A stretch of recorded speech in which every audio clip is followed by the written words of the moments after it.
Hello again everyone, hope you're all well. I'm in Kent this weekend and I'm joined by the lovely Candice. We're on a little wild camp and a walk this evening. It's about 4:30. It's still really nice weather, very warm, very sunny. Doing a little walk out of the 50 Walks in Kent book.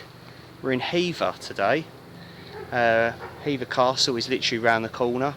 Behind me is the pub, the Henry VIII pub, dating from the late 1500s I believe. So we've just had a drink in there.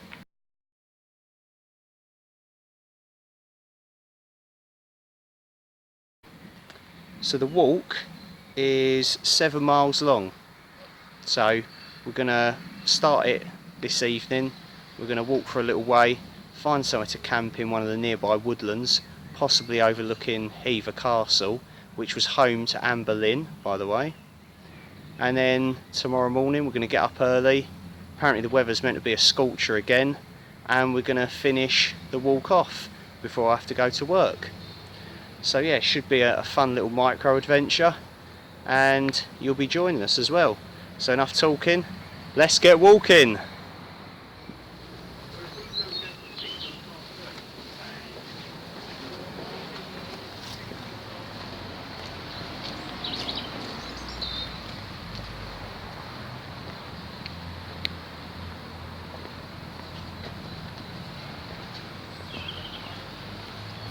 Okay, we've just reached right at the start of the walk, St Peter's Church here at Hever.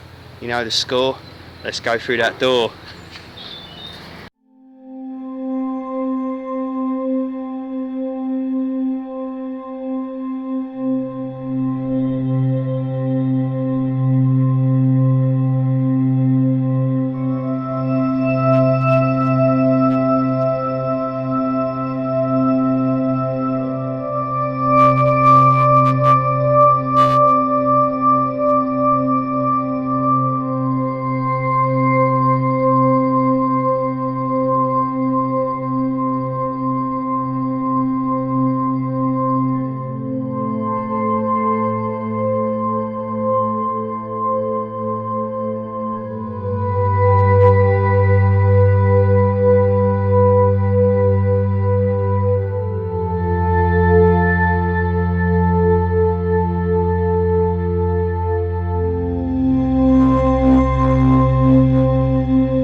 So you're probably all wondering, what kit are we using tonight on this wild camp? Well, I'll tell you now. We're going to go with the Lomo 3x3 metre tarp, because we're going to be camping in a forest, most likely. And we're going to be using open face or just standard bivvy bags. It's Candice's first time using one, so she agreed to use them providing we had a tarp that was enclosed, so I went, that's fair enough. Haven't done a tarp and bivvy camp for a while. I've got the Osprey Stratos 24 litre rucksack. She's got my OEX Rapid 24 litre rucksack. I'm lending her my new Rab Storm Hyperlight bivvy, that bright orange bivvy, because it's got a zip on it, so she can sort of keep the bugs out and stuff. And I've got my little green Outkit Hunker bivvy bag, which is just a drawer cord hood on it, but I've got an OEX bug head net just in case there are a few bugs about. And we're not sure how we're going to set the tarp up yet, whether we're going to go with a enclosed pyramid style, most likely, or set it up sort of like a tent with an opening, like a door opening.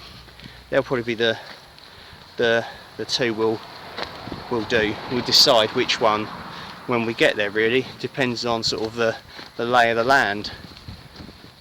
So yeah, we'll see how it goes, but it should be a really nice evening. Doesn't get dark now until like 8:30, so it's like summer hours now. It's great. It's very busy back at Hever, what with all the tourists and stuff going to Hever Castle. We're gonna probably see occasional glimpses of it. We're not going there. They wanted to charge like £17 per person entry, because I think it's privately owned, so we thought no, forget that. So we're going to give you our own alternative version of the history of Hever Castle and Anne Boleyn and Henry VIII. As celebrity couples go, you really can't beat the romance and tragedy of the relationship between Henry VIII and Anne Boleyn. This walk seems to remind you of them with every step, for it starts right next to Hever Castle, Anne's home and where the courtship took place. Henry and Anne Boleyn, as she was then, first met at court, where Anne was a lady-in-waiting to the Queen, Catherine of Aragon. Anne was a sophisticated woman who had spent much of her life in France, and she soon caught the eye of a young nobleman, Lord Henry Percy. However, the king disapproved of the match, and Anne was sent home to Hever, and her father then sent her overseas. When she returned to Hever in 1525, she found that her father was swamped with honours from the king, largely as recompense for the fact that both Mary, his eldest daughter, and his wife had become Henry's mistresses. Henry, desperate for a male heir and looking for a new lover, now turned his attentions to Anne, with whom he rapidly became obsessed. She was fashionable and vivacious, and she also had an extra finger on her left hand, which her enemies said was a sign that she was a sorceress. Henry began to visit her at Hever, turning up unannounced with a vast entourage of servants and advisers. Some say Anne was ambitious and refused to become the king's mistress because she wanted to be queen. Others suggested it would have been extremely difficult to repel Henry's advances. He proposed in 1527, but Anne declined. He was still married. Henry became keener and, in defiance of the Pope, divorced his wife and established the Church of England. He married Anne, who was now pregnant, and she changed her name to the regal-sounding Boleyn. She gave birth to a daughter, later to become Elizabeth I. She suffered several miscarriages, and Henry, more desperate than ever for a son, became furious and claimed Anne had bewitched him. He had her imprisoned, accusing her of adultery. She was found guilty of treason and beheaded on the 19th of May 1536. Shortly afterwards, Henry married Jane Seymour, Anne's lady-in-waiting.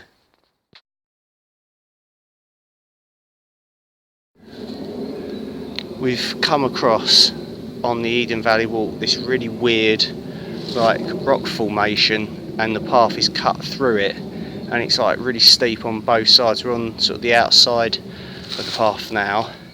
The trees are growing up through it now. Don't know if it's man-made or whether it's just natural, but the stone looks too smooth and sort of it's too well dressed to be natural. It looks pretty cool though, whatever it is. It's amazing. It's got like a Lord of the Rings vibe, like Middle-earth. It's like we're hiding from the ring wraiths or something. Chiddingstone is a tiny, picture book Tudor village owned by the National Trust. Close to the village is a large boulder known as the Chiding Stone, which seems to have served various purposes over the centuries. The Saxons were said to have used it as a boundary, while Druids used it as an altar. By medieval times it was the place to which villagers came to air their grievances in public, complaining perhaps about the behaviour of their neighbours. The wrongdoer would be admonished or chided.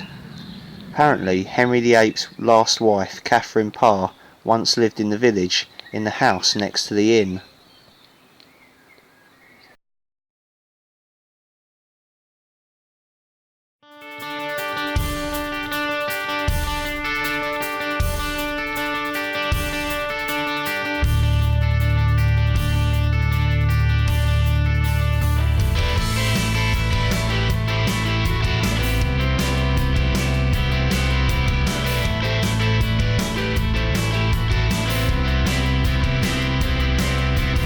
Oh, there's a pillbox.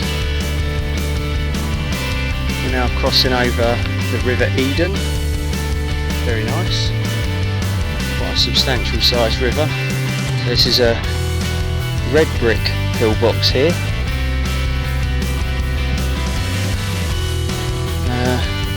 Could be fenced off, so I don't know if we'll be able to get into that one.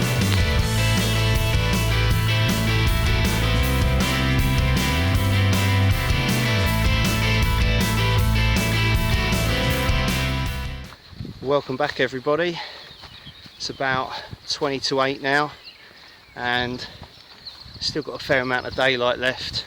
We've just finished a 3-mile extension of the main route that took us to Chiddingstone, the old little village owned by the National Trust, and the Chiding Stone. That was pretty cool. That's my highlight of the walk so far. And yeah, we're back on the main route now. Okay, we've entered Stockwood, which doesn't have any fencing or barbed wire fencing around it, and from looking at the map, this is where I thought would be a possibly good place to wild camp for the night. So it's pretty quiet here at the moment. It is like 8 o'clock now, so probably not going to be that many people out walking this late at night, even though the sun is still out just. So yeah, somewhere sort of around here off of the path is where we'll probably look for a spot. Really muddy this section, so slowing us down a little bit. Candice is getting a little bit tired because bless her, she's not really done this amount of walking that we've done, especially we've done 2 walk. Well, this is our sort of our 3rd walk we've done today, so yeah, we've done quite a bit, but she's done really well as always.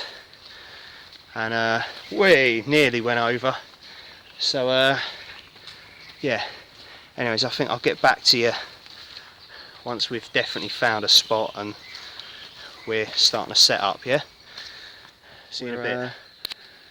We're still in Stockwood and we've found a little spot here. The footpath is about probably 5 metres other side of all that, but we're sort of hidden by all this holly and a few trees and some bits that have come down and stuff. So what we've done, we've cleared just with our feet a big enough space, cleared all the leaves and stuff out. Ooh. And we're going to set up the Lomo 3x3 metre tarp here and get the bivvies inside. So yeah, and it's still fairly light, which is good. So yeah, get it set up. Candice has found a little place to sit, bless her. So yeah, that'll be alright. So yeah, we're going to get all that stuff set up. We'll get back to you shortly. The Lomo tarp up, 3 by 3 metres. We sort of set it up in a enclosed pyramid style. What I did, you might just be able to see, is I bought loads of paracord, more than I needed, and we basically tied one long bit of paracord from one tree to another. No fancy knots, I don't know any, and looped the middle through it.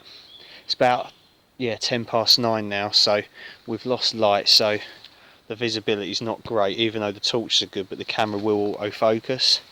Pegged it all out, then we pulled the back bit, which is the head end of the tarp, up to a tree there. Candice is in it at the moment. What's your verdict on it? I like it. She likes it, brilliant. So of course you go in through this way, which has got a very suggestive kind of feel to it. Yeah, a nunny or a lady's front bottom. This bit reminds me of. Sort of look, the wizard sleeve. Anyway, probably get a dislike for that. I nearly fell over. Anyway, right. So I'll show you inside. Excuse the view. That's Candice's feet. Right, and here we are. Here she is. She's got my jump on. She's shy again. So we've got. You can see there's a little bag there. So she's got my Rab Hyperlight Storm Bivvy. So it has a zip on it and like a mesh around the edge. So she wanted that just to sort of keep the bugs and whatnot out. I've got my Alpkit Hunker bivvy bag, which has just got draw cords. I've got a full length Thermarest self-inflating pad in there. We've both got a Tyvek ground sheet each and a silver ground sheet each as well, just to reflect body heat. We've got these little foam inserts for an ultralight rucksack to sit on. 4 litres of water in Nalgene bottles. She's got my OEX red half-length self-inflating pad, and then underneath all of this she's got the yellow Terra Nova laser foam pad, thin full-length pad. I've lent her my summer bag, sleeping bag, Carrymore Travel Light. It's a 2-season grey bag, very lightweight, it's about 800 grams. I've got my usual down sleeping bag, which works well in summer as well, and in winter you can just basically wear everything you've got, and you know, softy trousers and that, which we haven't brought tonight. We haven't bought the softy trousers because we're not going to need them. It's pretty toasty. We've each got thermals though, long sleeved tops and thermal bottoms, leggings, loads and loads of food. Stoves tonight. I've got sort of got a bit bored of the Trangia, so I bought a solid fuel old school Hexi stove, a big food bag, the gas, so that means I've got my Alpkit Kraku, which is in the Alpkit titanium pots there. So we've got a gas stove, and I've got the Vargo wood stove. Don't know why I thought as we're in Woodland, maybe I might find some twigs and stuff that's dry and I could cut them up, but I'm not too fussed really. Don't want to do that in here. We could have the gas stove going, that's alright, because there's of course ventilation all around the edge of the base of the tarp. Breakfast in the morning, we've got like porridge sort of bars and stuff like that. Candice very kindly bought us some Wayfarer meals as well. I've got 2 left over in my food bag, so I've got meatballs and pasta, and I've also got chocolate pudding, and I believe she's going to dig them out for us. Cider tonight, by the way, while she's looking for them, is called a Truffler by Orchard Pig. I think I've had their stuff before. Rooted in Somerset. Cider to snout about. More apples, less bubbles. It's a dry cider, and it is 6%.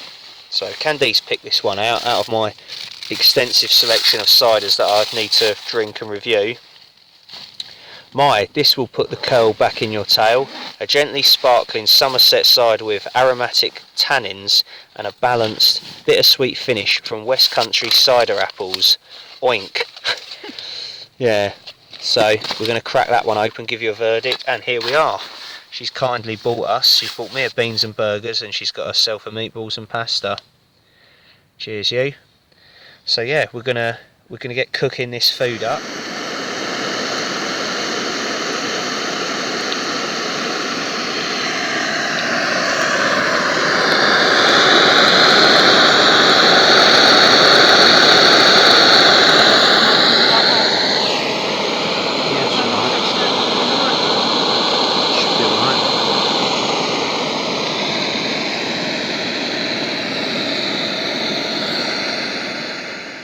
Okay, and dinner is served. Candice is tucking into her meatballs and pasta. She'll give you a verdict in a minute. And I'm going to tuck into my beans and burgers, kindly bought for me by her. Cheers. I do like beans and burgers. And the stove's pretty much boiled around the same time actually, because there's no wind or anything.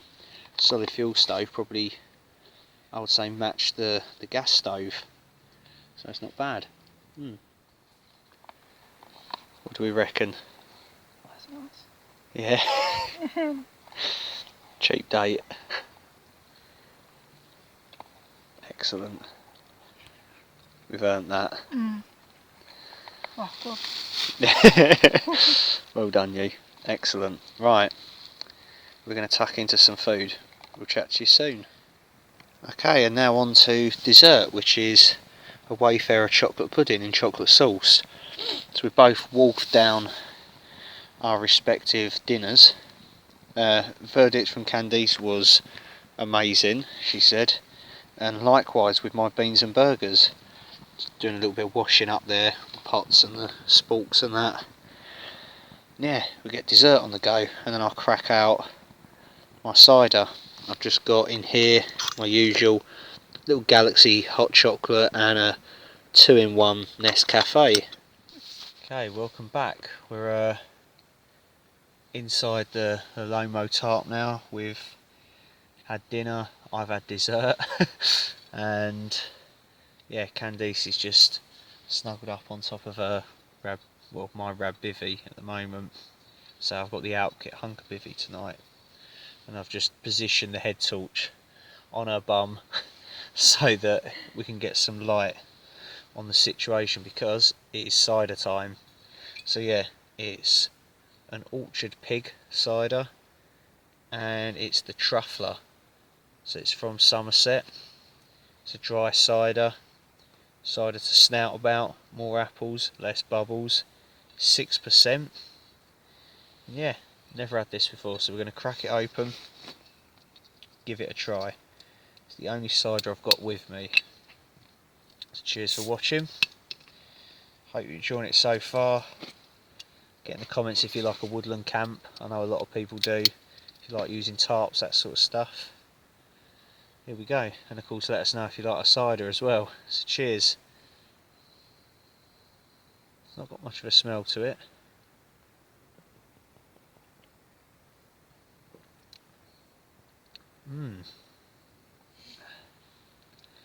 Yeah, it's got a very dry taste to it.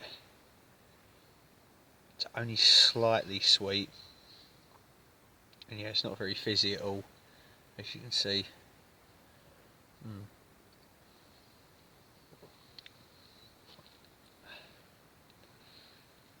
But it's got a decent taste to it. I mean, it's not too bad really. Do you want to try a bit?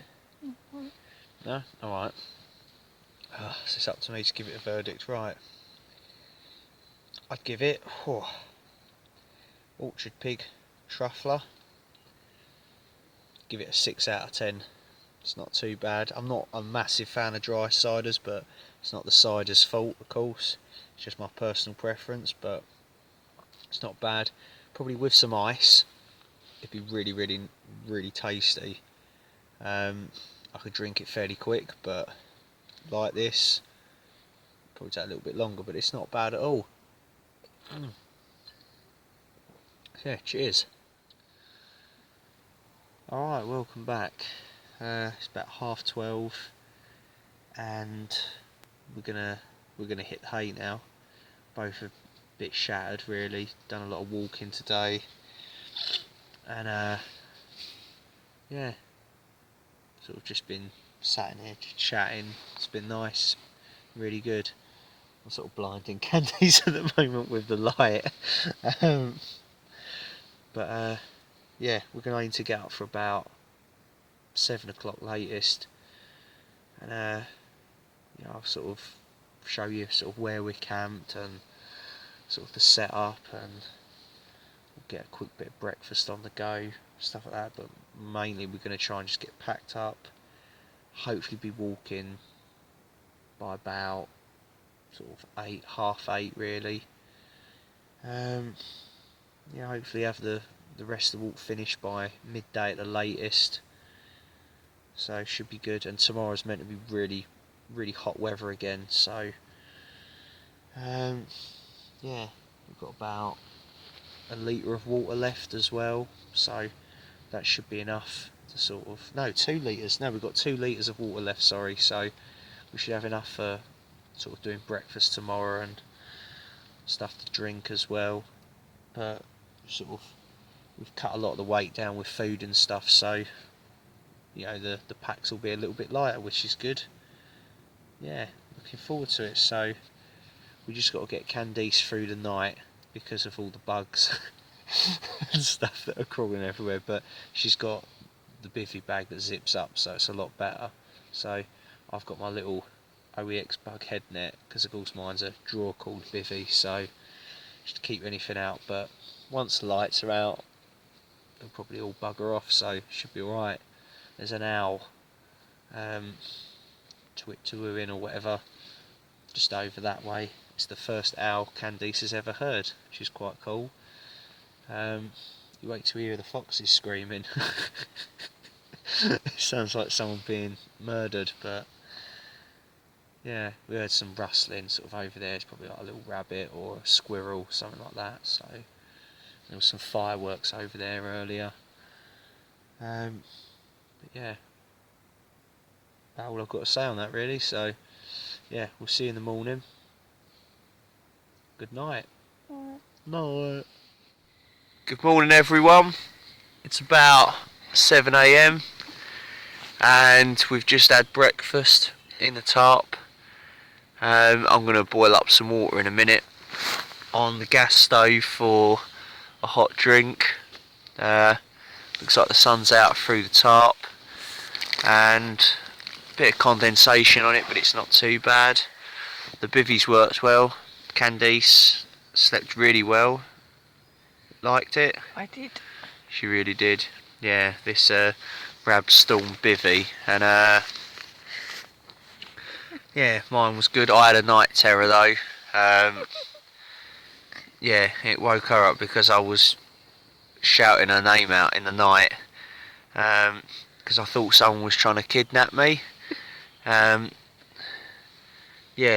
I thought I heard like people outside, and I thought they'd unpegged my side of the tarp and then dragged me out underneath it whilst trying to strangle me, and yeah, it's not good.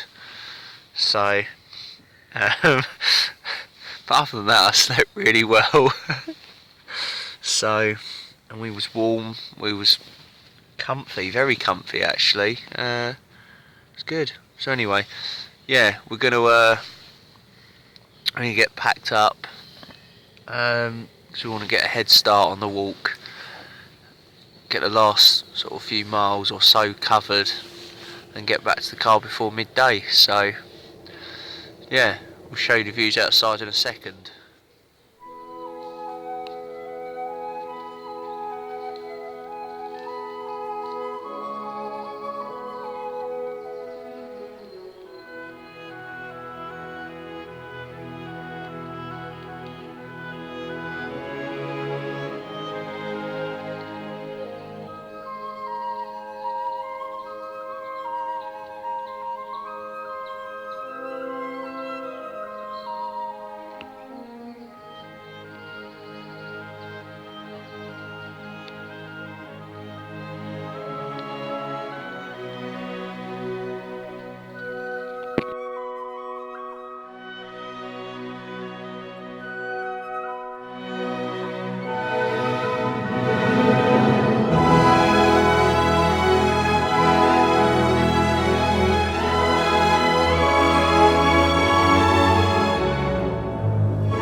Welcome back everyone. Got myself my hot chocolate and coffee.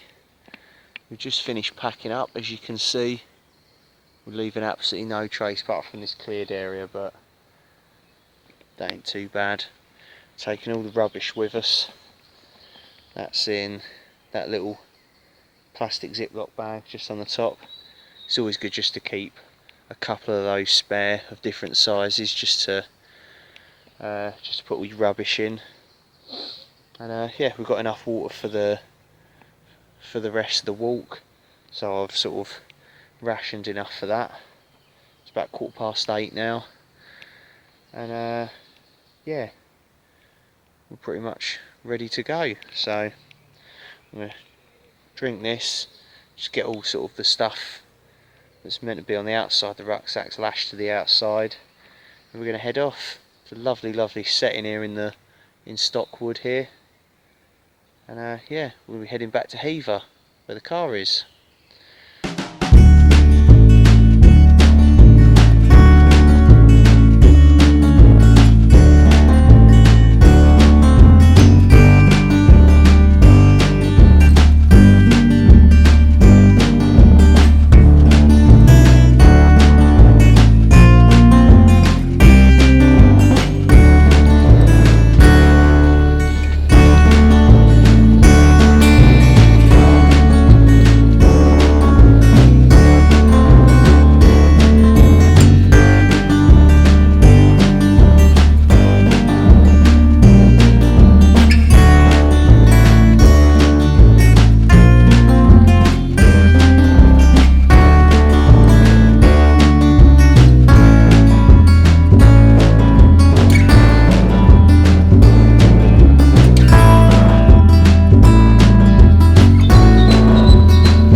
Gracefully done. Will she navigate the double stiles? I want to get called a bastard for this. Go on. Nearly there. Go on, chuck it down. Bless her. Go on. Well done. I shall not say anything.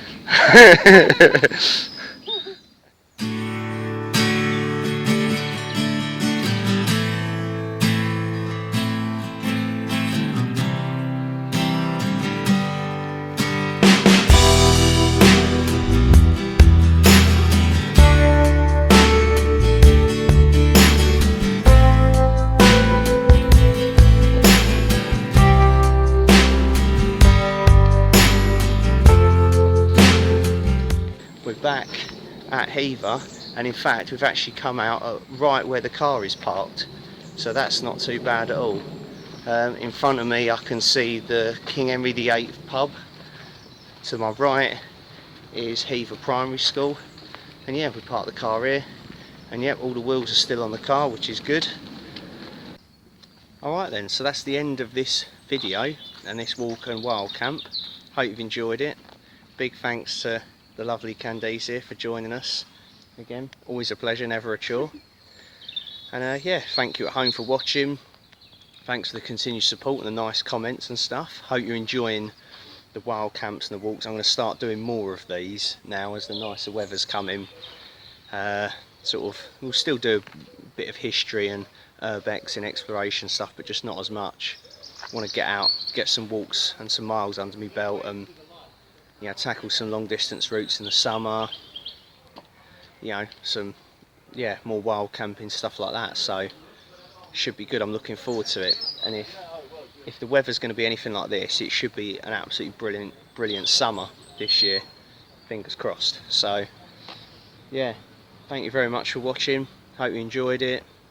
Get in the comments, let us know what you think. As always, I hope these videos sort of inspire you to get out and stuff. you know, just find anywhere, you know, local walks, anything, and just get out and explore. Life is too short. So yeah, cheers for watching, stay safe, see you later, bye.